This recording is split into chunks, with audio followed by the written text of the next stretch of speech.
Começando mais uma análise interessante e relevante aqui no canal, e hoje eu quero trazer para vocês o primeiro relatório divulgado pela Força de Segurança Russa, responsável pela investigação do avião que supostamente foi abatido por sistemas antiaéreos da Ucrânia lá no Oblast de Belgorod, na Rússia. Mas antes, peço encarecidamente que se inscreva aqui no canal, ativem as notificações e também dê um joinha para que o canal ganhe ainda mais relevância na comunidade geopolítica. Também peço para entrarem em nossa loja aqui do canal através do site umapinca.com/área militar. São mais de 70 itens exclusivos aqui do Área Militar. Então acesse umapinca.com/área militar. E agradeço também aos membros ativos do Clube dos Canais que vem contribuindo mensalmente com o crescimento do Área Militar.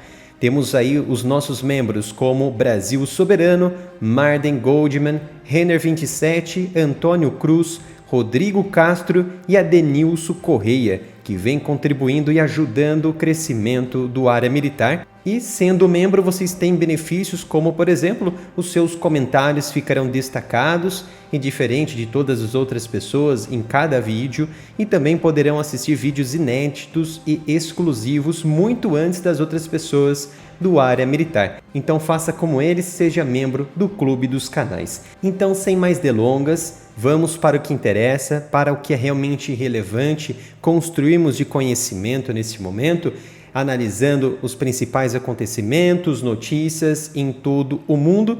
E vamos aqui com essa situação atual do avião IL-76, envolvendo aí uma disputa de narrativas entre Rússia e Ucrânia, tá?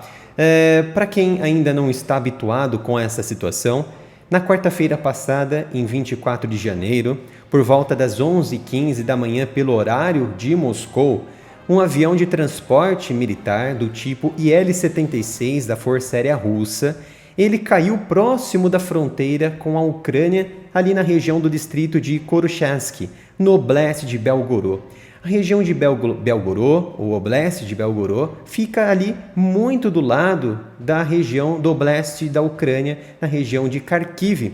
E esse fato, que resultou na queda dessa aeronave, causou a morte de todos os indivíduos a bordo dela, que, segundo a própria Rússia, estava levando ao menos 6 tripulantes, 3 guardas penais e 65 prisioneiros de guerra ucranianos. E após esse acidente ou incidente que ocorreu lá na região de Belgorod, bem do ladinho ali da região de Kharkiv, na Ucrânia, começaram diversas acusações, diversas especulações de todos os lados, no Ocidente, no YouTube, nas redes sociais. Os defensores da Rússia, logo de imediato, passaram a acusar a Ucrânia de ter abatido o IL-76 usando sistemas americanos antiaéreos como os Patriot.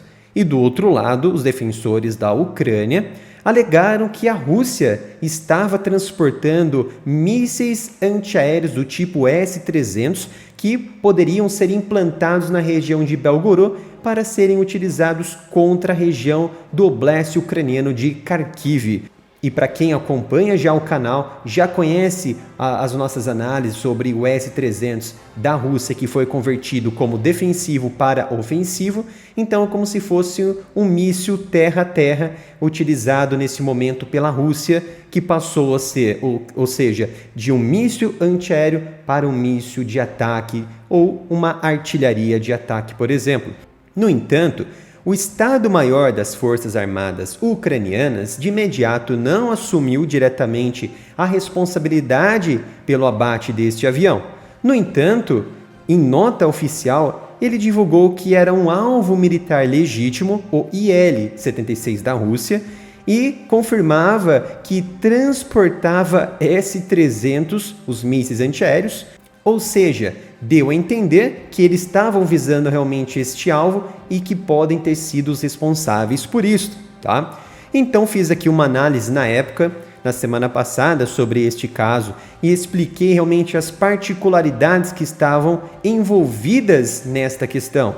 Em relação aos sistemas e mísseis que poderiam ter sido utilizados pelos ucranianos, tomando como fronteira mais próximo da região de Kharkiv, onde essa cidade de Kharkiv possui um dos sistemas antiaéreos mais importantes e defensivos de toda a Ucrânia, junto com Kiev e também a região sul, ali da região de Odessa, entre outras regiões populosas e economicamente importantes para a Ucrânia.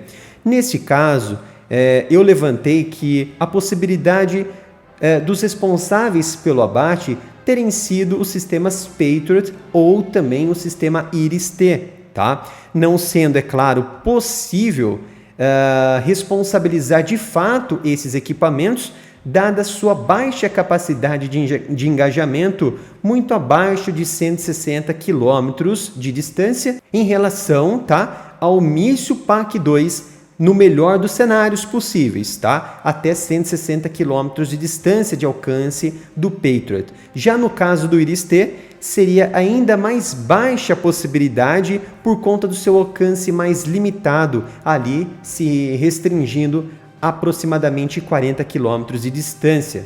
E também joguei outra possibilidade no ar de serem sistemas S-300 utilizados pelos ucranianos, porque eles ainda utilizam esse tipo de equipamento que poderiam ultrapassar as distâncias de 160, 180 e chegar a mais de 200 quilômetros de distância, a depender, é claro, do míssil que foi utilizado pelos ucranianos, tá? Isso tomando como base a fronteira mais distante ou a distância mais longa entre a região de Belgorod de Koroshensk, onde o avião Il-76 foi abatido, até a região onde ocorre a maior força defensiva antiaérea na cidade de Kharkiv. Tá? Então, tomando com este parâmetro que eu fiz essas análises baseadas nos sistemas Patriot, Iris-T e S-300. Porque se for colocar realmente estritamente na fronteira, na risca ali de fronteira entre Ucrânia e Rússia, é claro que virariam alvos muito fáceis por parte da Rússia, há uma grande possibilidade desses sistemas facilmente atingirem as regiões onde a aeronave caiu. No entanto, vamos considerar a cidade de Kharkiv, onde obtém esses sistemas alocados e implantados como Iris-T e Patriot e até mesmo S-300, tá? De todo caso, a Rússia anunciou muito que imediatamente que uma investigação interna seria feita.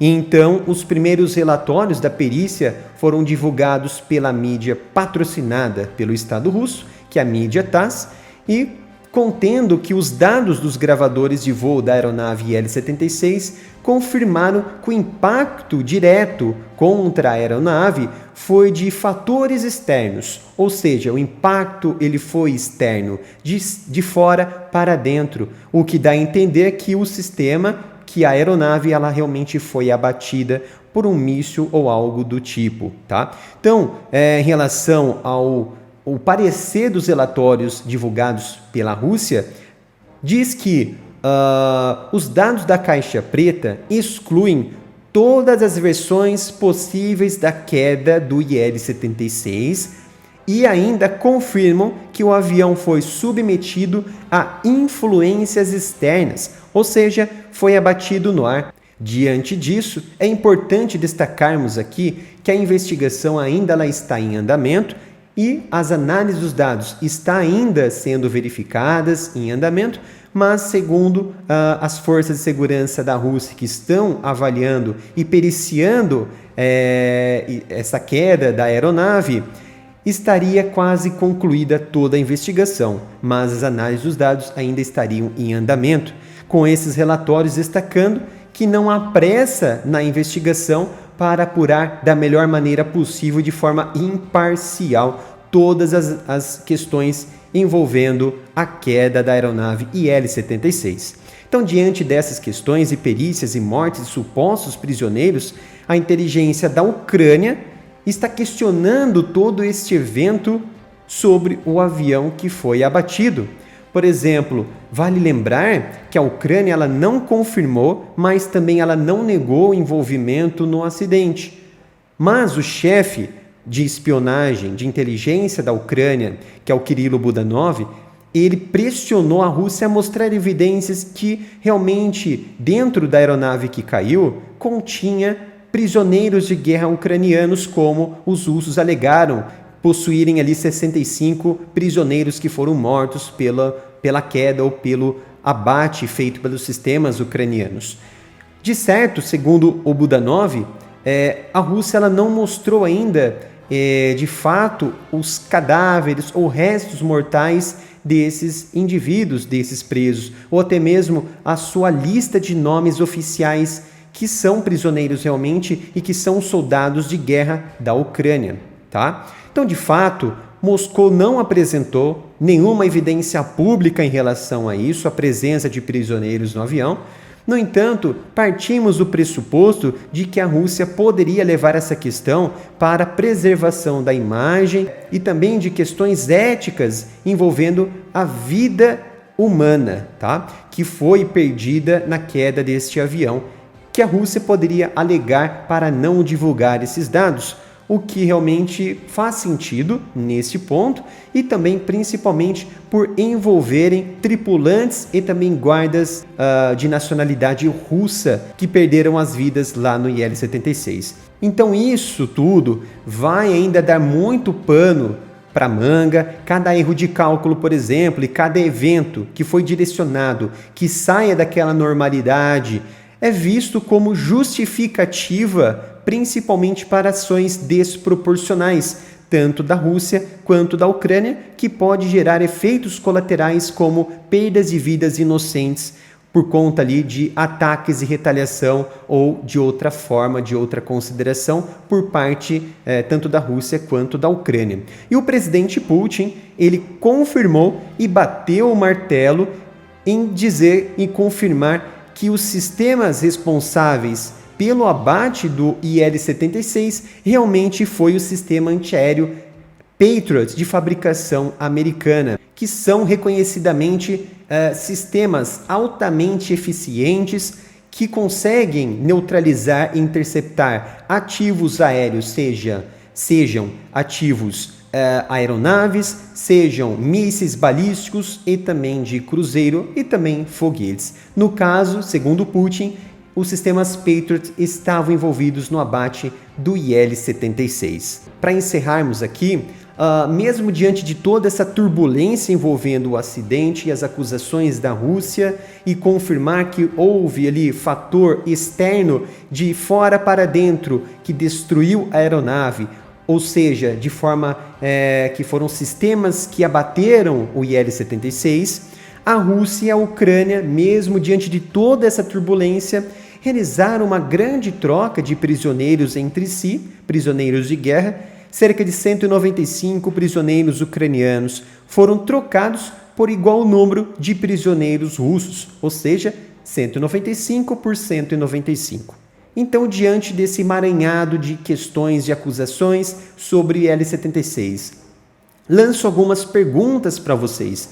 Vocês acreditam e consideram que o avião ele estava transportando mísseis S-300 quando foi abatido pelos sistemas de defesa antiaérea da Ucrânia, Patriot ou similar? Ou vocês acreditam que realmente a Ucrânia ela abateu a aeronave com o seu sistema antiaéreo, mas sem saber que lá dentro havia prisioneiros de guerra ou algo semelhante? Deixem aqui nos comentários o que vocês acham sobre isso, que vamos aí ler cada comentário e vamos também basear nesses comentários para trazermos maiores discussões mais à frente.